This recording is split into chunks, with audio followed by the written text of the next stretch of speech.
작년도에 새해를 준비하면서 하나님께서 또 우리 청평교회에서 목회하는 기회를 주셨는데 어떤 마음으로 목회를 할까라고 하면서 첫 번째 든 것은 이제 안식년 휴가를 마치면서 이런 생각이 들었어요. 이제 2025년도는 하나님께서 나를 처음 우리 교회 부임하게 했던 그 마음 가지고 내가 다시 새롭게 시작하는 마음으로 시작하리라 라는 생각이 들었습니다. 그래서 저는 이제 7년 목회하고 8년째 목회하는 사람이 아니고 우리 교회 처음 부임해서 이제 새롭게 목회하는 자리라는 마음을 갖게 됐고요. 그러면서 또 그 마음 가운데에는 사실 제가 어려운 일을 만날 때마다 어디로 갈지 망설일 때 길을 정해 주었던 것이 성경이었습니다. 그래서 실제로는 제가 수지에서 목회하다가 목회가 어렵지 않았습니다.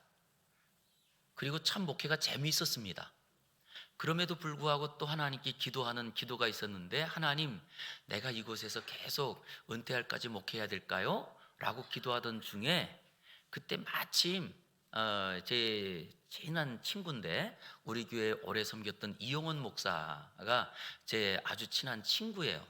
그런데 그 이용원 목사가 우리 교회에를 소개를 했어요. 그 우리 친구들 단톡방에 거기다, 야, 내가 계속 섬겼던 청평교회에 이제 원로 목사님 은퇴하시고 세 번째 목사를 구한다, 이런 이제 카톡이 올라왔는데, 그것을 볼 때 제 마음 가운데 내가 한번 이력서를 넣어볼까? 이 마음이 들었어요. 그냥 그 마음이 들었지만 사실 마음에 들었다고 실천하는 게 많지 않잖아요, 마음대로. 그런데 그 마음을 가지고 아무한테도 얘기하지 않고, 사실 아내한테도 얘기하지 않고 그냥 이력서를 냈었어요. 그런데 결국 하나님께서 저를 이곳으로 올 수 있도록 택해 주신 거예요. 아마 우리 성도님들 중에서는 그 과정들도 아실 줄 알아요. 실제로는 우리 교회에 올 때 제가 그 선택한 분 중에 세 분이 마지막으로 이제 선택이 됐는데, 세 분의 목사님 중에 제가 첫 번째가 아닙니다. 두 번째입니다. 그리고 세 번째 목사님도 계셨는데, 이 결국은 하나님께서 하셨다라고 하는 생각이 들어요. 그래서 결국 제가 이제 결정됐다라고 할 때, 마지막 제가 섬기던 교회에서 우리 장로님들이 목사님 떠나면 우리 교회 떠날 겁니다 라고 하시는 분도 계셨고, 그렇지만 마지막 고별 설교를 제가 12월 31일 설교를 하고 이제 오게 됐었거든요. 그때 이런 설교를 했었습니다. 목사가 말씀대로 살자고 하는데 이것이 하나님의 뜻인 것이 분명한데 목사가 어떻게 했으면 좋겠느냐. 우리 성도님들, 저는 청평으로 가는 것이 하나님의 뜻이라고 나는 믿기 때문에 갑니다. 그래서 사실은 이곳으로 오게 됐거든요. 이것처럼 내 인생의 길에 어디로 갈까라고 할 때 그 길을 정했던 게 말씀이었던 것 같아요. 아니, 그뿐만 아니고 또 제가 어떻게 살아야 하지? 라고 하면서 고민할 때, 그럴 때 성경을 통해서 제게 주셨던 말씀은, 야, 장 목사야, 이대로 이렇게 사는 거 괜찮아, 그러면서 위로해 주셨던 게 이 말씀이었습니다. 저는 그래서 다시금 이제 새해를 맞이해서 새 출발하면서 저는 우리 사랑하는 성도님들이 다시 성경으로 돌아가고, 그리고 성경을 붙들고 그 성경에 나와 있는 그 놀라운 기적들을 우리가 그냥 눈으로만 보는 것이 아니라 내 삶에서 경험한다면 얼마나 멋있을까. 저는 이런 기대가 생겼어요. 저는 그래서 이 시간에 우리 모든 성도님들의 삶에 다시금 성경으로 돌아가서 성경을 우리가 배우고 성경을 붙들고 살면서 그 성경에 기록되어 있는 그 역사들이 우리의 역사가 되어서, 그래서 이제 올 한 해, 아니 우리가 살아가는 모든 삶 가운데 하나님의 풍성한 은혜가 누려지는 저와 여러분 되기를 주의 이름으로 축원합니다. 실제로 우리가 신앙생활하는 자리에 제일 어려운 것은요, 오랫동안 신앙생활했고, 그리고 내가 예배도 드리고, 그리고 이제 직분을 받았음에도 불구하고 그 하나님의 역사가 경험되지 않는 거예요. 그 하나님의 역사가 점점 멀어지는 거예요. 그랬더니 성경에 기록된 것을 우리가 보면서도 그 은혜를 누리지 못하고 그 은혜와 거리가 먼 삶을 살았더니 점점 신앙생활이 형식적으로 바뀌어갑니다. 저는 우리 신앙생활의 제일 무서운 적이 뭐냐? 형식적으로 변해가는 신앙생활이라고 생각합니다. 저는 그래서 어떻게 하든지 기도를 해도 똑같은 단어를 안 하려고 생각합니다. 아니, 우리가 살아가는 모든 삶 가운데도 어저께 살았던 단어를 그대로 반복하지 않으려고 생각합니다. 왜냐? 형식적이 될까 봐.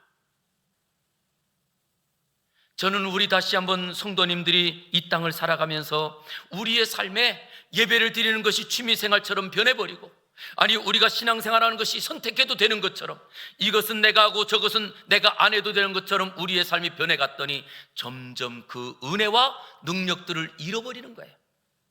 저는 다시 한번 우리 사랑하는 성도들이 봉사하면서 그 안에서 은혜를 누리고, 우리가 예배하면서 그 예배 가운데 하나님의 풍성한 은혜를 누려서 어저께 누렸던 은혜가 아니라 새로운 은혜, 새로운 길을 만드시는 그 하나님을 누리는 풍성한 삶이 올 한 해 이루어지기를 주의 이름으로 축원합니다. 그래서 오늘 설교 제목은 풍성한 삶을 향하여예요. 풍성한 삶을 위하여예요. 그래서 우리가 어떻게 하면 이런 풍성한 삶을 누릴까? 그랬더니요, 풍성한 삶을 누리는 방법은 어디에 있느냐라고 했더니 제가 본 것은 오늘 신앙생활을 안 하고 예수님을 모르던 어떤 한 어부가 예수님을 만나서 기적을 경험해요. 그래서 오늘 이 누가복음 5장에 있는 이야기가 하나의 이야기가 아니라 역사적인 사실로서 저와 여러분들의 삶에도 이 어부가 누렸던 풍성한 삶이 저와 여러분의 삶이 되기를 원합니다. 자, 오늘 이제 그러면 그 어부가 살던 마을로 한번 가보려고 하는데요, 그 어부가 살던 동네가 갈릴리 호숫가입니다. 그랬더니 이 갈릴리 호수라고 하는 말을 게네사렛 호수라고도 말하고요, 또 어떤 사람은 디베랴 호수라고도 말하고, 호수라는 말을 바꾸어서 바다라고도 말을 해요. 바다. 그랬더니 이 다 같은 장소거든요. 갈릴리, 게네사렛, 그 다음 또 디베랴, 또 똑같은 지명인데, 여기는 일반적으로 우리가 해수면을 0이라고 말하잖아요. 그래서 그 해수면 높이 산이 몇 미터 이렇게 말하는데, 이 갈릴리 호수는 지하 200m 밑에 있습니다. 갈릴리 호수가. 그러니까 지중해에서 200m 아래 이 호수가 있는데요, 이 호수 주변으로는 북쪽으로 가장 높은 헬몬산이 있어요. 약 3,000고지 정도 되는 높은 산이 있고요, 그리고 동쪽으로는 바산 골란 고원이 있어요. 그러다 보니까 더 높은 산들이 있는 자리에 더 낮게 이 호수가 있는데, 호수라고 하면 바다라고도 하는 사람도 있잖아요. 어떤 사람은. 그랬더니 실제로 우리가 생각하는 바다는 물이 짜야 바다예요. 그리고 물이 맹물이면 그러면 우리는 에이, 바다가 아니네 이렇게 말을 하잖아요. 그런데 이스라엘은 물이 귀한 나라다 보니까 대접에다가 거기다가 물을 담아 놓고도 이거를 놋대야라고 말하지 않고 놋바다라고 말을 해요. 왜요? 물이 고여 있다고. 그래서 우리의 개념에는 물이 짜야 바다인데, 이스라엘은 물만 고여 있으면 바다라고 그래요. 그랬더니 실제로 이 갈릴리 호수는요, 맹물이에요. 그리고 여기에는 고기들이 많아서 그래서 그 주변에 어부들도 지금까지도 어부들이 있습니다. 여기가 우리 특별히 성도님들하고 같이 우리 코로나 막 초기에 2020년도에 우리가 그 이스라엘 성경의 땅을 갔어요. 그리고 막 그 땅을 탐방하고 있을 때에, 그때에 한국에서 코로나가 심하게 터졌다 이런 이야기도 저희가 뉴스로 들으면서 우리는 이렇게 안전한데, 그때까지만 해도 이스라엘에 코로나가 단 한 명도 없었거든요. 그럴 때 한국에서는 막 신천지가 대구에서 코로나가 확산됐다 이럴 때예요. 그럴 때 이스라엘의 첫 확진자가 나옵니다. 그런데 그 사람이 이 한국에 여행 왔던 사람들을 가이드한 분이 첫 확진자가 된 거예요. 그러니까 갑자기요 분위기가 싹 변해. 그러더니 한국 사람이 온다 그러면 마스크 써요. 그러다가 한국에서 오는 비행기를 돌려보내더라고요. 그냥. 그리고 났더니 우리 여행길이 막혔어요.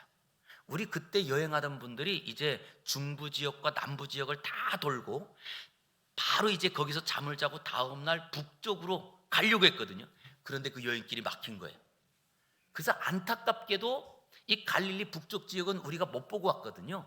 그래서 제가 그 전에 갔을 때 찍은 사진 몇 장을 좀 보여드리려고 그래요.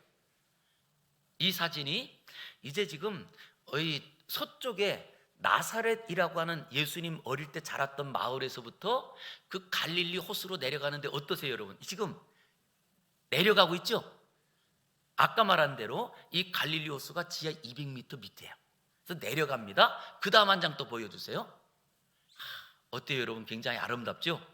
예, 저쪽에 보이는 지역이 이제 바산 골란고원 그쪽인데요. 그 다음 또 한 장 보여주세요. 이건 이제 바로 그 해변가 밑에서 찍은 사진이에요. 그랬더니 이렇게 보니까 좀 바다 같지 않으세요? 자, 이런 지역입니다. 참 아름다운데요. 여기에서 예수님께서 사람들에게 복음을 전하는데 예수님 있는 지역으로 막 몰려온 지역이 이 해변가 지역이에요. 바로 제가 이 지역, 요 지금 찍은 사진 요 부근이에요. 부근인데 여기에 사람들이 막 몰려오니까 예수님께서 사람들이 너무 몰려오니까 거기에 옆에서 지금 있던 한 어부가 있는데 그 어부에게 배를 좀 띄워달라라고 말했어요. 그랬더니 그때 이 어부가 배를 띄워줘서 배를 타고 나가요. 우리 배를 타고 나가는 사진. 예수님이 탄 배는 아니에요. 제가 탄 뱃머리를 찍은 건데 이렇게 이제 예수님께서 배를 타고 딱 나가서 그곳에서 그 모인 사람들에게 복음을 전합니다. 그런데 복음을 다 끝나자마자 예수님께서 이제는 갑시다. 그리고 들어가야 되는데 거꾸로 이 어부에게 말합니다. 깊은 곳으로 갑시다. 깊은 곳으로 갑시다. 그래서 이 어부가 예수님 말씀대로 깊은 곳으로 갔어요. 그 배도 제가 찍었잖아요. 자, 사진 다음 사진. 어떻게 이게 그 예수님 당시 사진은 아니고 우리가 탔던 배를 제가 찍은 건데요. 나중에 이렇게 이제 어떠세요? 지금 이렇게 사진으로만 봐도 굉장히 호수가 깊어 보이죠? 예, 깊은 곳으로 갔습니다. 그리고 깊은 곳으로 가서 예수님께서 그물을 던져라 그랬더니 세상에 그물이 찢어질 정도로 고기가 잡힌 거예요. 그 사람의 이름이, 그 주인공이 우리가 아는 대로 시몬 베드로입니다. 그런데 그는 누구였느냐? 원래는 어부였어요. 그런데 예수님 만나고 그리고 예수님을 통하여서 그가 누가 되었느냐? 라고 했더니 그물이 찢어질 정도로 고기를 많이 잡고, 그리고 이제는 고기 잡는 어부가 아니고 사람 낳는 어부가 되고, 그리고 더 나아가서는 그를 통하여서 하나님께서 이제는 세상 사람들을 변화시키는 예수님의 사역의 계승자로 복음을 전하는 풍성한 은혜를 받습니다. 저는 이 시간에 모든 성도님들이 2024년까지는 우리에게 어려움도 있었고 그리고 우리에게 좀 부족함이 있었다 할지라도 그래도 올 한 해에는 이 베드로처럼 그물이 찢어질 정도로 고기가 잡히는 풍성한 삶이 가정에, 사업장에, 자녀들에게 일어나기를 주의 이름으로 축원합니다. 자, 그러면 오늘 우리가 생각할 것은, 아니 이 베드로라고 하는 사람이 어떻게 이렇게 그물이 찢어질 정도로 그런 풍성한 삶을 살았지? 라고 했더니 풍성한 삶을 살았던 이유는 어디에 있느냐? 5절이에요. 5절. 시몬이 대답하여 이르되 선생님, 우리들이 밤이 새도록 수고하였으되 잡은 것이 없지만은 말씀에 의지하여 내가 무엇하겠대요? 그물을 내리리이다. 요것을 두 글자로 딱 줄이면 뭐냐라고 했더니 내가 주의 말씀에 무엇하겠다고요? 순종하겠습니다. 우리 옆에 있는 분에게 한번 인사하겠습니다. 순종이 축복의 통로래요. 다시 한번 우리 알려주시기 바랍니다. 순종하는 것이 복이랍니다. 사실 안타까운 것이 있습니다. 지금 우리가 살아가고 있는 2025년도, 과거 우리가 살고 있던 우리 성도들이 학교 다닐 때에는요, 선생님이 얼마나 무서웠어요. 선생님의 말씀이라고 하면 그것은 반드시 지켜야 되고, 그래서 우리가 과거에 배웠던 대로 군사부 일체잖아요. 그래서 임금님과 부모님과 선생님은 똑같다.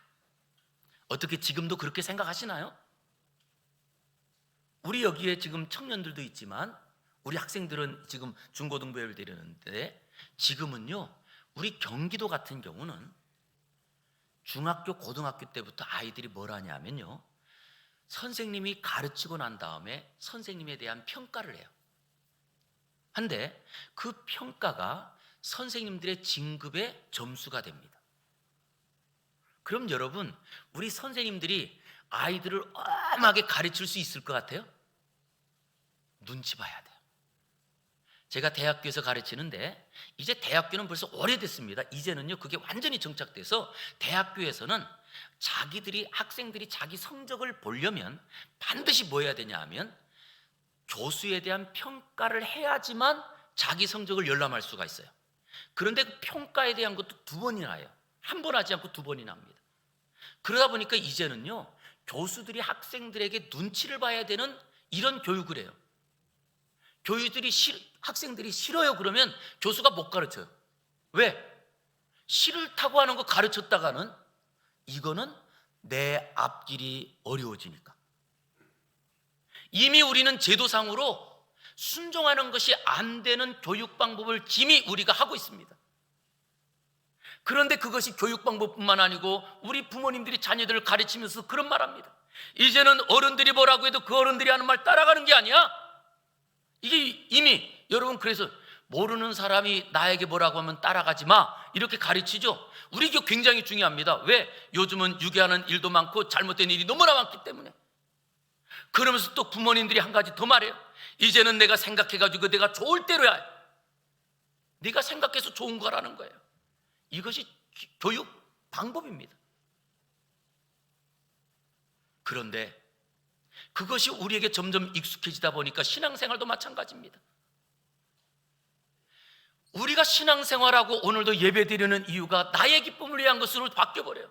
그래서 내 기분에 안 맞으면 나 이 교회 떠날 거야. 옛날에는요 제가 참 기가 막힌 말을 하나 들었었거든요. 제가 주일학교 가르칠 때 그 주일학교 학생에게 전화를 했어요. 그때가 벌써 이제 90년대 중반입니다. 전화를 해가지고 야 교회 하지 그랬더니 걔가 했던 말 딱 하나, 제 머릿속에 아직도 꽂힌 말이 있어요. 나 교회 끊었어요.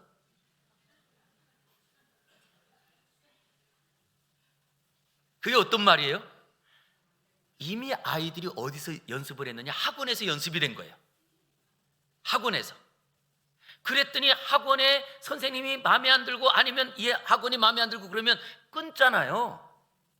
근데 그것이 이제는 교회 신앙생활이 돼버린 거예요. 그러다 보니 이제는 신앙생활도 선택합니다. 그러나 우리 성도님을 다시 한번 질문드리고 싶습니다. 우리의 신앙생활은 나의 기쁨을 위해서 하는 건가요? 하나님의 기쁨을 위해서 우리가 신앙생활하는 건가요? 뭔가요? 하나님의 기쁨을 위해서 사는 것이 신앙생활인 줄 믿습니다. 그런데 우리는 이미 바뀌었어요. 내가 기분 나쁘면 나 예배당 안 가. 이게 우리의 신앙생활 아닌가요? 내가 기분 나쁘면 그 모임 안 가. 전도회도 안 가고요. 왜? 기분 나쁘다고. 기분 나쁘다고 그 봉사 안 하겠다는 거예요. 이미 하나님이 아니라 내가 하나님 돼버린 세대를 우리는 살아가고 있습니다. 그러나 풍성한 삶, 진짜 하나님께 복을 받길 원한다면 우리 모든 성도님들이 다시 한번 이 어부와 같이 순종하는 사람들 되시기를 주의 이름으로 축원합니다.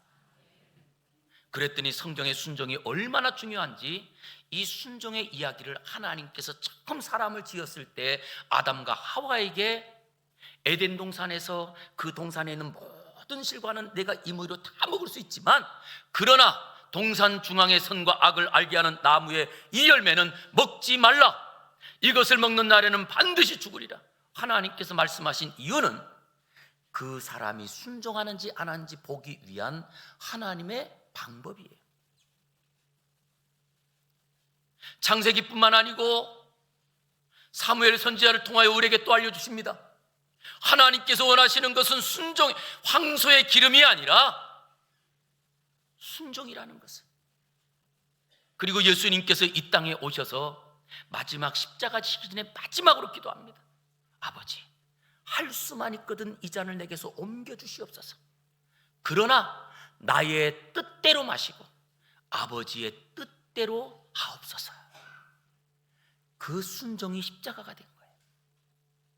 그 십자가의 순종이 우리를 자녀 삼아 주시고, 그 십자가의 순종이 우리의 죄를 다 용서하고, 그 십자가의 순종이 우리에게 영생을 주신 거예요. 저는 그러기에 다시 한번 이 자리에서 힘있게 강조하고 싶습니다. 순종이 능력입니다. 순종이 은혜입니다. 순종만이 복이라는 거예요. 그런데 점점 이 세대가 순종을 못하는 세대로 가고 있습니다. 이제는 하나님의 창조 질서까지 어그러뜨려서 우리가 스스로 하나님이 창조한 성을 바꾸자는 거예요. 지금 우리가 살아가고 있는 세대입니다. 가슴 쳐야 될 일 아닌가요? 우리가 저주의 길로 걸어가고 있으니, 우리가 망하는 길로 걸어가고 있으니, 그런데 이제는 사람들이 선택하자는 거예요. 저는 우리 성도님들 중에 이런 말씀하시는 분들 봤어요. 우리 아이들이 신앙생활 하나요? 그러면서 신앙은 강조할 수 없으니까. 정신 차리세요. 자녀들에게 신앙을 강조하지 않아서 자녀들이 망하는 거 괜찮으세요? 자녀들이 하나님의 복을 못 받는 게 괜찮으시냐고요? 그런데도 많은 성도님들이 신앙이 선택이래요.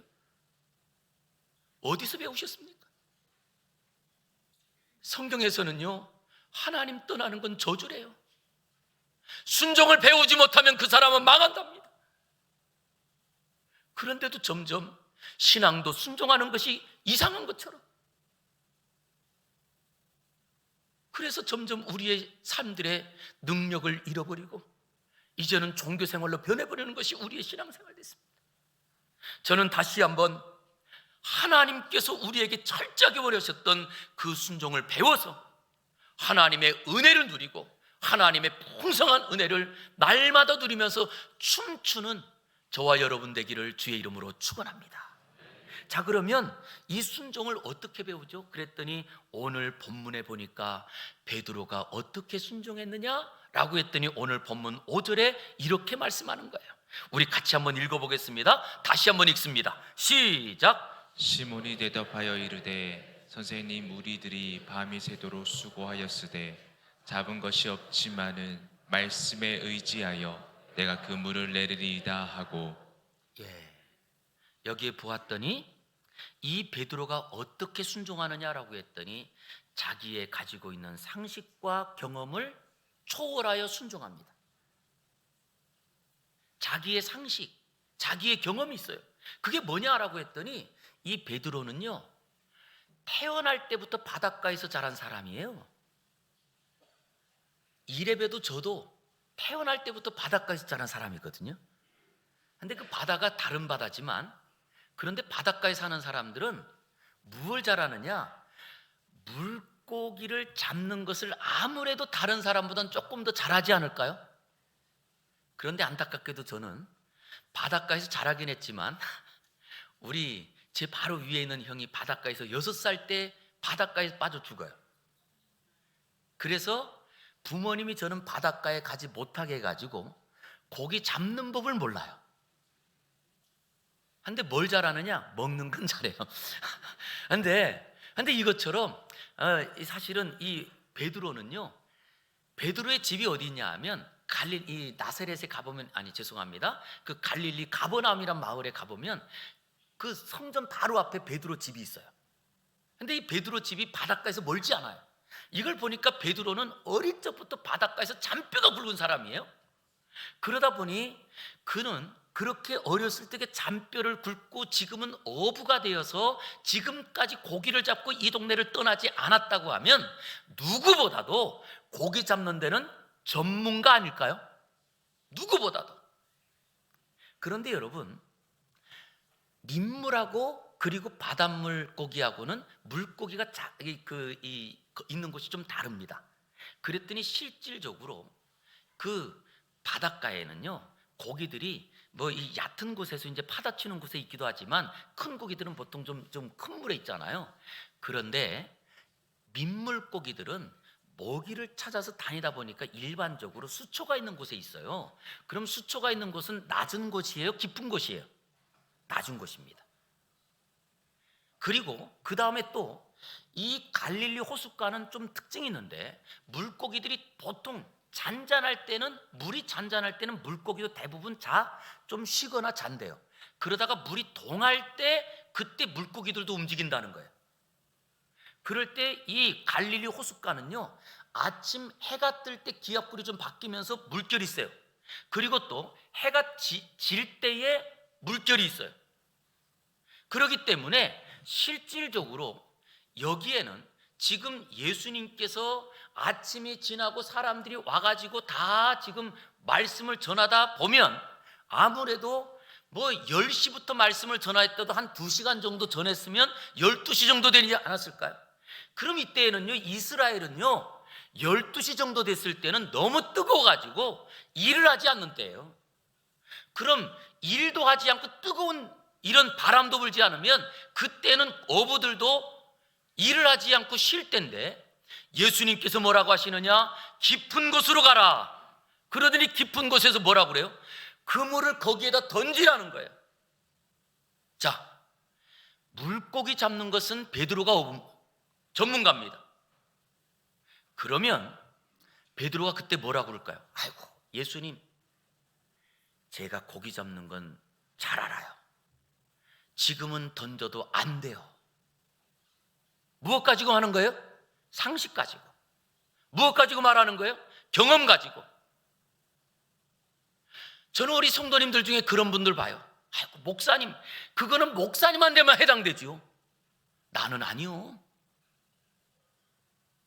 기도합시다. 하루에 한 달에 한 번이라도 기도합시다. 아유, 그건 바쁘니까요. 우리 한번 따라할게요. 바쁠수록 기도해야 됩니다. 급할수록 기도해야 되거든요. 그런데 우리가 거꾸로 하는 거 많아요. 오늘 이 베드로는 무엇 하느냐라고 했더니 자기가 갖고 있는 물고기가 사는 상식, 이거를 뛰어넘어요. 아니, 그가 갖고 있는 경험, 그가 지금까지 어렸을 적부터 여기서 잔뼈가 굵었지만 그 경험 무시하고 뭐라고 하느냐라고 했더니 우리 한번 따라하겠습니다. 말씀에 의지하여 그물을 던지겠습니다. 저는 이 시간에도 우리 사랑하는 성도님들이 내가 갖고 있는 상식과 내가 갖고 있는 경험을 뛰어넘어 하나님의 말씀에 순종하는 은혜가 있기를 주의 이름으로 축원합니다. 그랬더니 어떤 분이 그러더라고요. 어휴, 그 맹신 아니에요? 맹신?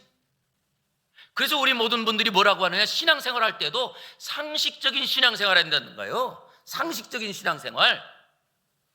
그때 여러분 한번 따라하세요. 상식적으로 신앙생활하면, 아침 아직 안 먹어서 배고프죠? 이제 먹을 거 생각하시고 다시 한번. 상식적으로 신앙생활하면 상식적인 일밖에 안 나타납니다. 기적이 없어요. 풍성한 삶이 없다고요.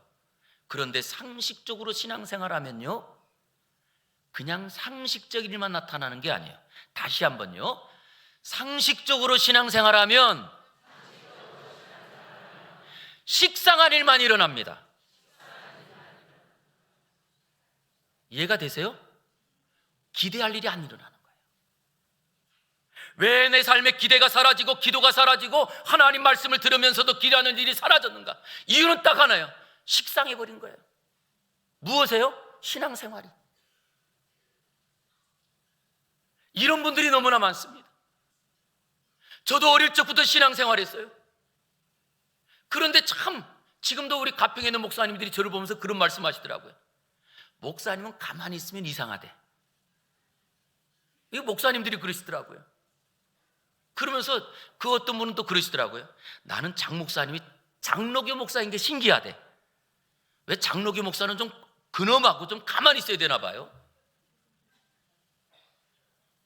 저는 지금도요, 막 가슴이 뛰어요.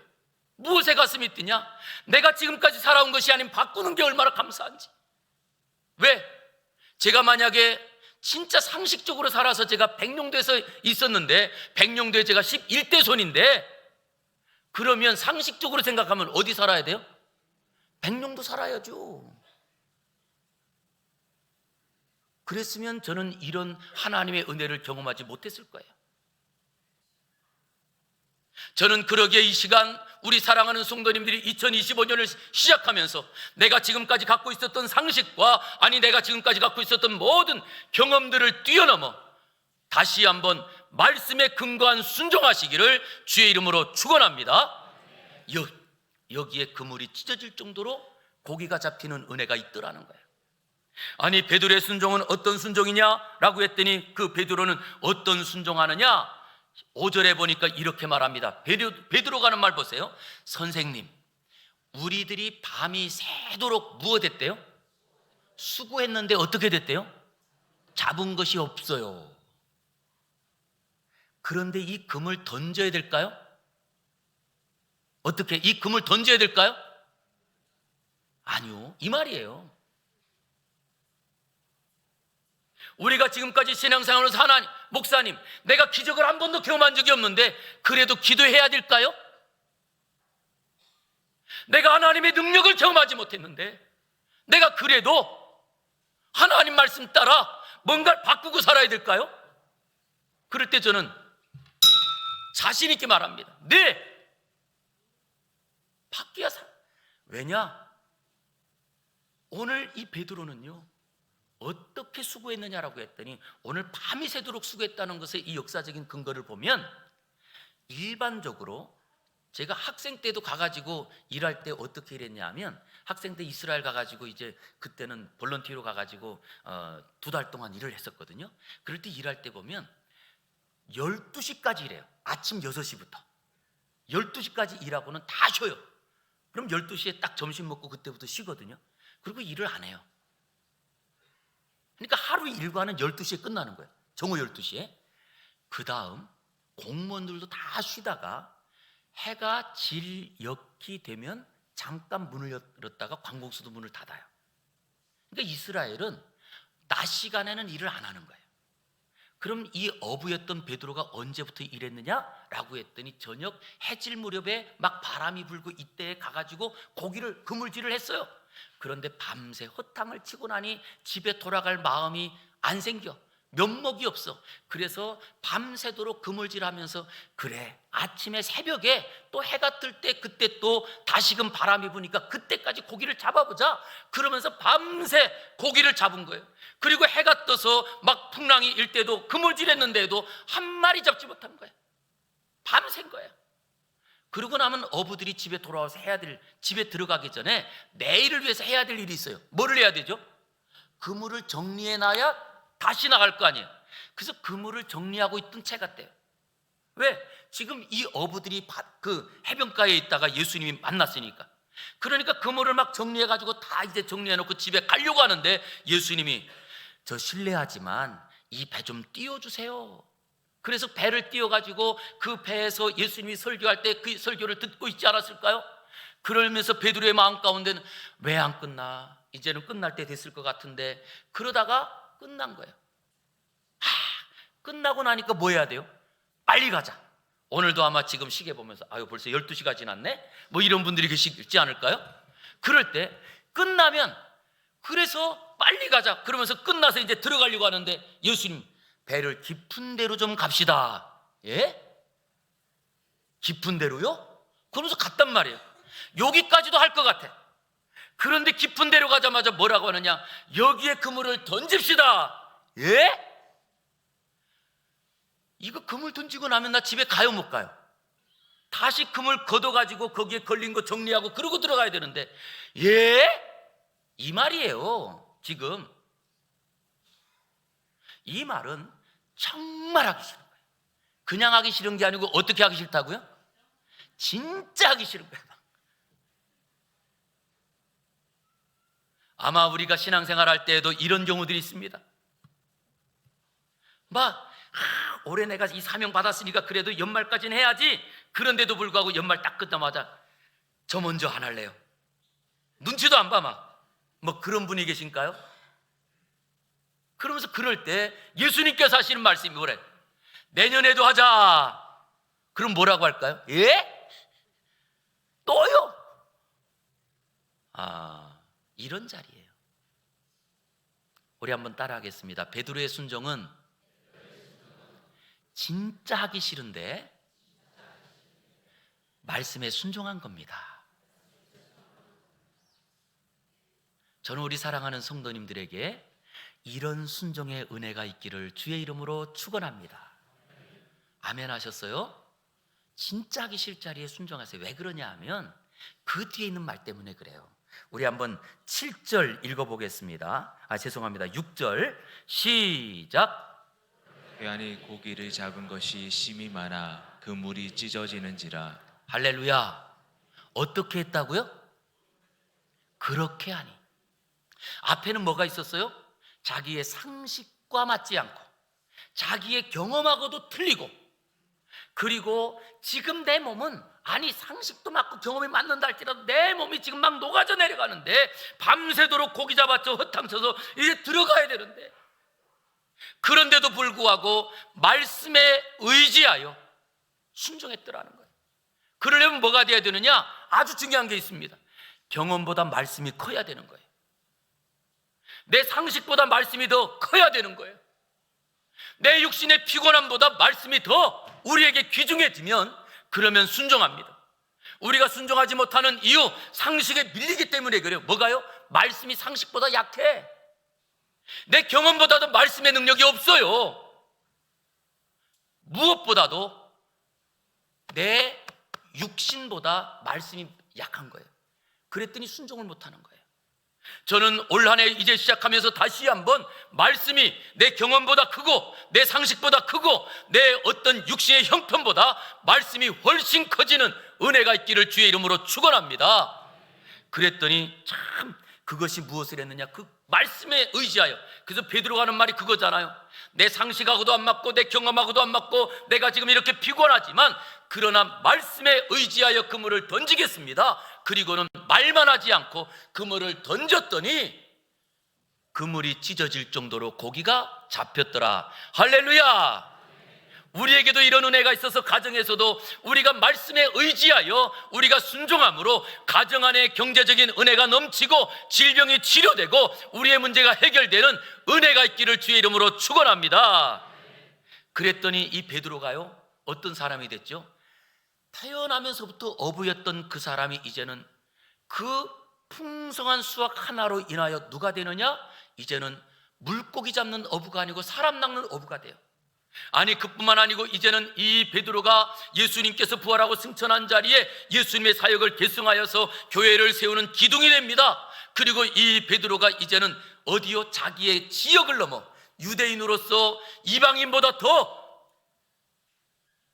더럽게 말하고, 그리고 또한 사람으로 인정하지 않았던 사마리아 지역까지 가서 복음을 전하는 사람이 되고요, 그리고 로마 사람들에게도 영향을 주는 하나님의 사람으로 바뀝니다.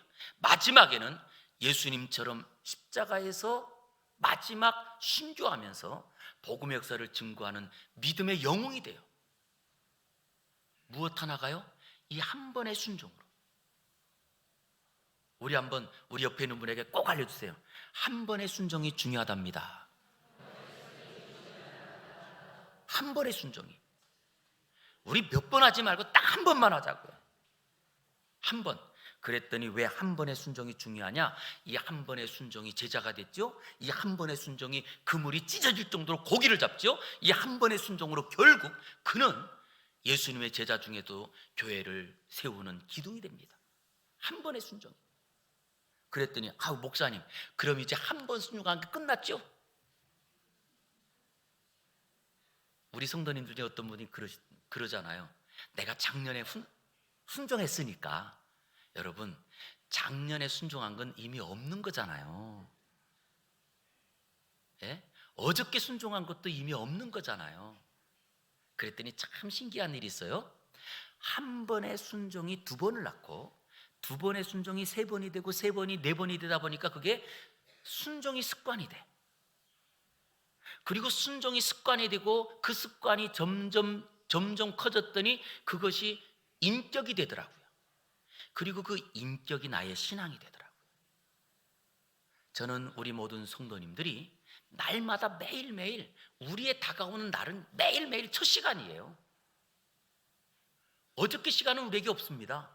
그러기에 우리에게 다가오는 그 시간에 매일매일 순종의 걸음을 걸어가서 지금까지 누리지 못했던 하나님의 복을 누리는 풍성한 삶을 누리기를 주의 이름으로 축복합니다.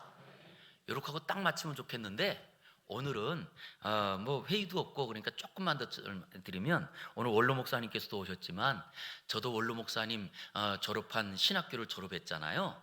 저희 원로 목사님 졸업한 학교가 한국성서대학교거든요. 그런데 이 한국성서대학교, 여러분 학교 이름에 아예 성서라는 말을 그냥 넣은 대학교 사실 우리나라에 하나밖에 없어요. 그런데 저는 이 대학교를 정말 자랑합니다. 왜냐?